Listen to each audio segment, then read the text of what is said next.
Class নম্বর 1-এ আমরা প্রবাবিলিটির primary বিষয়গুলো নিয়ে আলোচনা করেছি।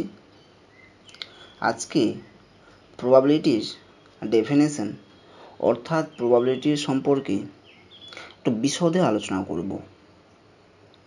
যে বিষয়গুলো নিয়ে আজকে আলোচনা করব তা হলো ম্যাথমেটিক্যাল ডেফিনেশন অফ প্রবাবিলিটি, সম্ভাবনার গাণিতিক সংজ্ঞা, ইম্পর্ট্যান্ট নোটস ফ্রম ডেফিনেশন অর্থাৎ সংজ্ঞা থেকে কিছু গুরুত্বপূর্ণ তথ্য পাওয়া যায় যেগুলো নিয়ে আলোচনা করব, নোটেশন অফ প্রবাবিলিটি, প্রবাবিলিটির কিছু প্রতীক আছে সেগুলো নিয়ে আলোচনা করব, থিওরাম অফ টোটাল প্রবাবিলিটি, সম্ভাবনার যোগফল সূত্র, অ্যাক্সিয়াম অফ ম্যাথমেটিক্যাল প্রবাবিলিটি, গাণিতিক সম্ভাবনা কিছু স্বতঃসিদ্ধ আছে সেগুলো নিয়ে আলোচনা করব, আর কিছু এক্সাম্পল।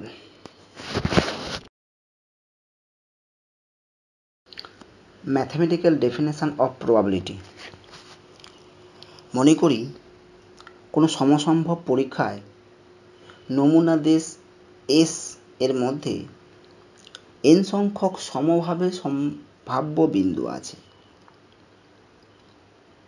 যদি পরীক্ষায় কোনো ঘটনা এ হয় এবং এর মধ্যে m সংখ্যক নমুনা বিন্দু থাকে, তবে m/n অনুপাতকে এই ঘটনার সম্ভাবনা বলা হয়। P of A দিয়ে প্রকাশ করা হয়। সুতরাং P of A অর্থাৎ probability of A সমান m/n। পাশের চিত্রের সাহায্যে ডেফিনেশনটিকে একটু বোঝানোর চেষ্টা করা হয়েছে।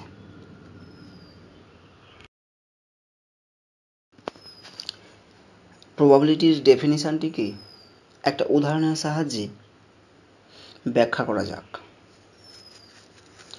লুডোর ছক্কাগুটি একবার গড়ালে যুগ্ম অঙ্ক ঘটার সম্ভাবনা হিসাব করি।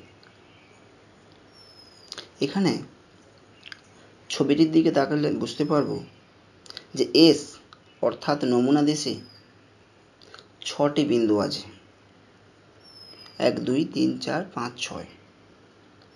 এ একটি ঘটনা যা যুগ্ম অঙ্ক ঘটারকে প্রকাশ করে। তাহলে এর মধ্যে 2 4 6 নমুনা বিন্দু আছে। সংজ্ঞা অনুযায়ী P of A সমান কত? m/n অর্থাৎ 3/6 সমান হচ্ছে হাফ।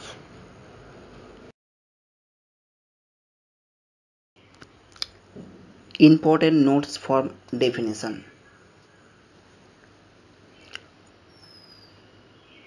প্রবাবিলিটির ডেফিনেশন থেকে কিছু গুরুত্বপূর্ণ তথ্য পাওয়া যায় যেগুলো প্রবাবিলিটির অঙ্কগুলোর ক্ষেত্রে খুব কাজে লাগে।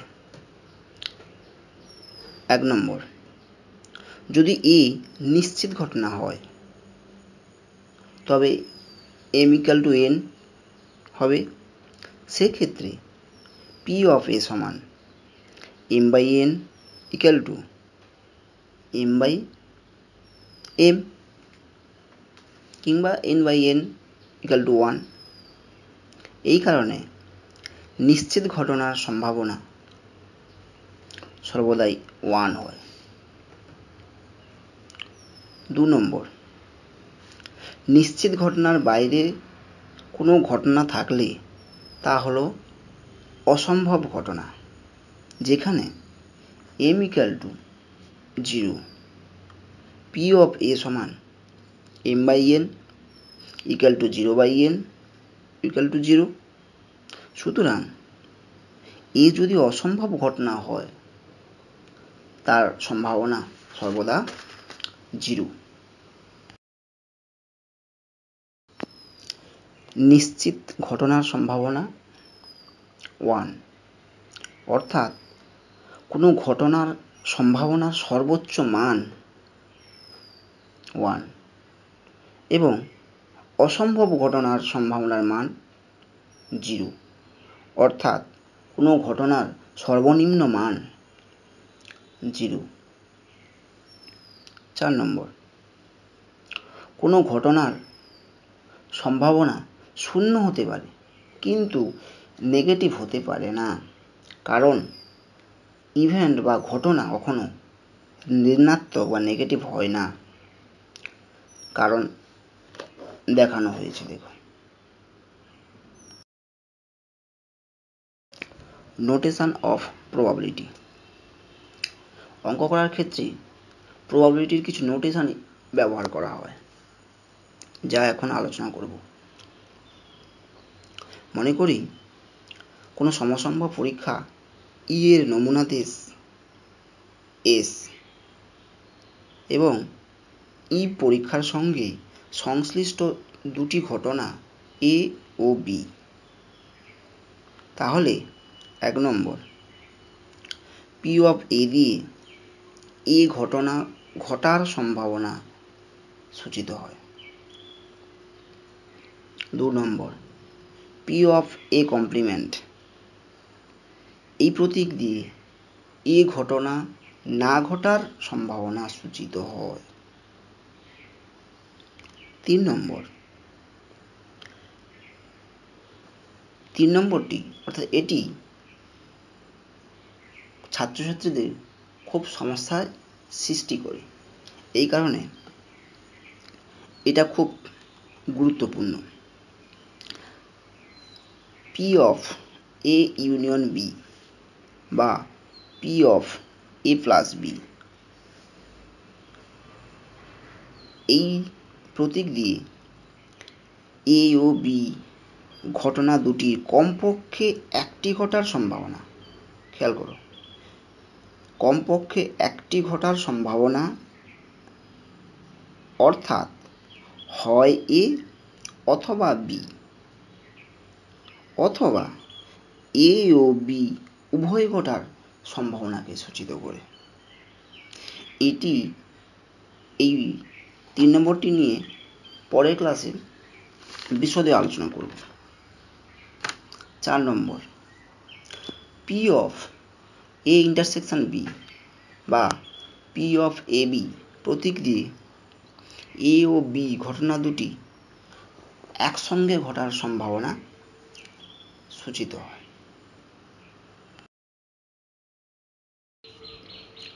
থিওরাম অফ টোটাল প্রবাবিলিটি, সম্ভাবনার যোগসূত্র।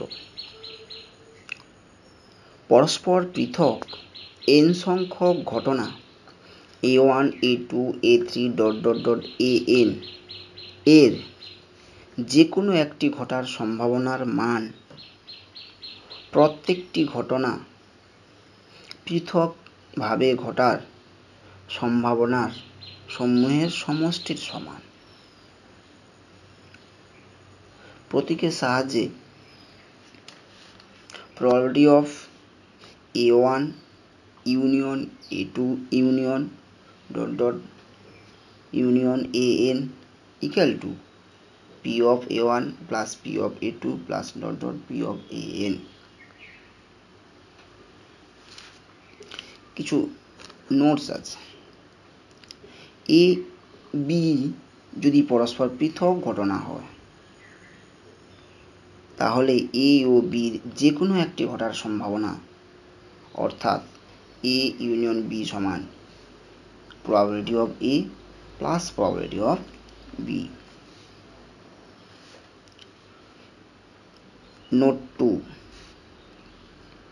এ বি সি যদি পরস্পর পৃথক ঘটনা 3টি হয়, তাহলে এ বি সি এর যে কোনো একটি ঘটার সম্ভাবনাকে প্রকাশ করা হবে P of A union B union C equal to P of A plus P of B plus P of C.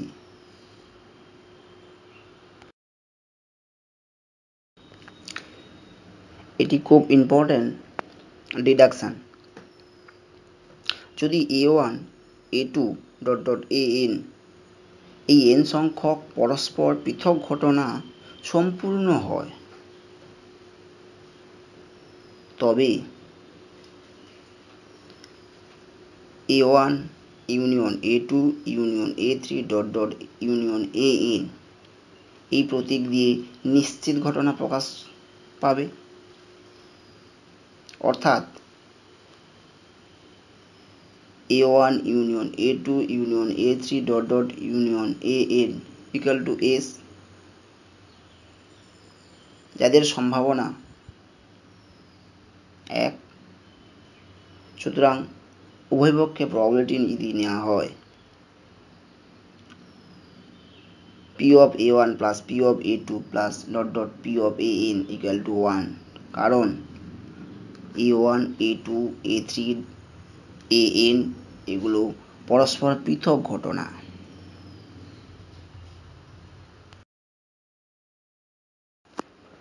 Axiom of mathematical probability, সম্ভাবনার গাণিতিক স্বতঃসিদ্ধ। এইগুলো অর্থাৎ এই স্বতঃসিদ্ধগুলো আগেও আমরা প্রমাণ করে এসেছি, যা সম্ভাবনার ক্ষেত্রে স্বতঃসিদ্ধ হিসাবে পরিচিত। মনে করি কোনো সমসম্ভব পরীক্ষা E এর নমুনা দেশ হলো S এবং E পরীক্ষার সঙ্গে সংশ্লিষ্ট একটি ঘটনা E, অর্থাৎ A সাবসেট অফ S। একটি বাস্তব সংখ্যা P of A কে এ ঘটনার সম্ভাবনা বলা হবে যদি নিম্নলিখিত স্বতঃসিদ্ধগুলো সিদ্ধ হয়। অর্থাৎ প্রবাবিলিটির ক্ষেত্রে যে কোনো ঘটনার এই স্বতঃসিদ্ধগুলো সিদ্ধ হবে। 1 নম্বর, যে কোনো ঘটনা এর ক্ষেত্রে P of A greater or 0। 2 নম্বর, নিশ্চিত ঘটনা S এর ক্ষেত্রে P of S equal to 1। 3 নম্বর, যদি A1 A2 A3 dot dot dot সসীম কিংবা অসীম সংখ্যক পরস্পর পৃথক ঘটনা হয়, তবে P of A1 union A2 union A3 dot dot dot equal to P of A1 plus P of A2 plus P of A3 হবে। আমরা প্রবাবিলিটির ডেফিনেশনের সাহায্যে কিছু এক্সাম্পল করার চেষ্টা করছি। এক্সাম্পল 1, একটি ঝোঁকশূন্য মুদ্রা 3 বার টস করা হলো, ঠিক একটি হেড পড়ার সম্ভাবনা কত? অ্যান্সার, মনে করি হেড পড়ার ঘটনা H এবং টেল পড়ার ঘটনাকে T দিয়ে প্রকাশ করা হলো। তাহলে নমুনা দেশ S এর মধ্যে 8টা নমুনা বিন্দু থাকবে। নমুনা বিন্দুগুলি দেখে নাও।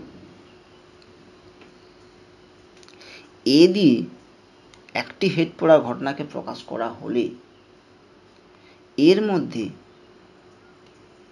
3টা এলিমেন্ট থাকবে, HTT, THT, TTH। সুতরাং P of A 3/8।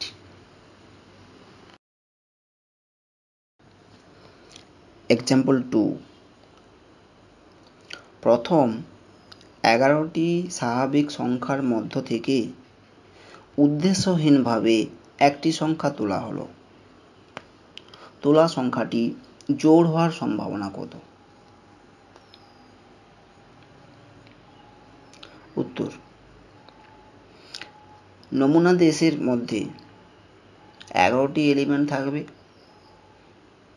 1 থেকে 11 পর্যন্ত। মনে করি এ দিয়ে তোলা সংখ্যাটি জোড় তা প্রকাশ করা হয়। তাহলে এর মধ্যে এলিমেন্ট থাকবে 2, 4, 6, 8, 10। অর্থাৎ উদ্দেশ্যহীনভাবে তোলা সংখ্যাটি 2 হতে পারে, 4 হতে পারে, 6 হতে পারে, 8 হতে পারে কিংবা 10 হতে পারে। সুতরাং P of A সমান m/n সমান 5/11। এক্সাম্পল 3, একটি সাধারণ পাশা 2 বার ছোড়া হলো, 11 পাওয়ার সম্ভাবনা কত? অ্যান্সার: পাশা 2 বার ছোড়া হলে নমুনা দেশে 6 × 6 সমান 36টি নমুনা বিন্দু পাওয়া যাবে। যদি এ দিয়ে প্রাপ্ত অঙ্কের সমষ্টি 11কে প্রকাশ করা হয়, তাহলে এর মধ্যে দুটো এলিমেন্ট থাকবে, 5, 6, 6, 5। কারণ 11 কেবলমাত্র 5, 6, 6, 5। অর্থাৎ দুটো পাশায় একটিতে 5 পড়লে অপরটিতে 6 পড়তে হবে, কিংবা একটিতে 6 পড়লেই অপরটিতে 5 পড়তে হবে। সুতরাং P of A, probability of A সমান 2/36, 1/18। এক্সাম্পল 4, 3টি ঝোঁকসোনা মুদ্রা একবার টস করা হয়। কমপক্ষে একটি হেড পড়ার সম্ভাবনা নির্ণয় করো। আর 2 নম্বরে আছে ঠিক একটি টেল পড়ার সম্ভাবনা নির্ণয় করো। একটি টেল পড়ার সম্ভাবনা আগের এক্সাম্পলে বলে দেওয়া আছে। কমপক্ষে একটি হেড পড়ার সম্ভাবনা নির্ণয় করব। এখন হেডকে H এবং টেলকে T দ্বারা প্রকাশ করা হয়। নমুনা দেশে 8টি নমুনা বিন্দু আছে। এ কে যদি হেড পড়ার ঘটনাকে সূচিত করা হয়, তাহলে এর মধ্যে 7টা এলিমেন্ট আছে। কারণ কমপক্ষে একটি হেড কথার অর্থ হলো একটা হেড থাকতে পারে, দুটো হেড থাকতে পারে, আবার 3টা হেডও থাকতে পারে। সেই হিসাবে এই ঘটনার মধ্যে 7টা এলিমেন্ট আছে। P of A সমান 7/8। এক্সাম্পল 5, দুটি পরস্পর পৃথক ঘটনা A ও B এর ক্ষেত্রে P of A সমান হাফ এবং P of A union B সমান 2/3 হলে P of B সমান কত? অঙ্কটা কিভাবে করা হয়েছে তা দেখলেই বুঝতে পারবে। পরবর্তী ক্লাসে কন্ডিশনাল প্রবাবিলিটি নিয়ে আমরা আলোচনা করব, তার কিছু এক্সাম্পল নিয়ে আসব এবং প্রবাবিলিটির আরও কিছু ডিফারেন্ট টাইপ নিয়ে আমরা আলোচনা করব।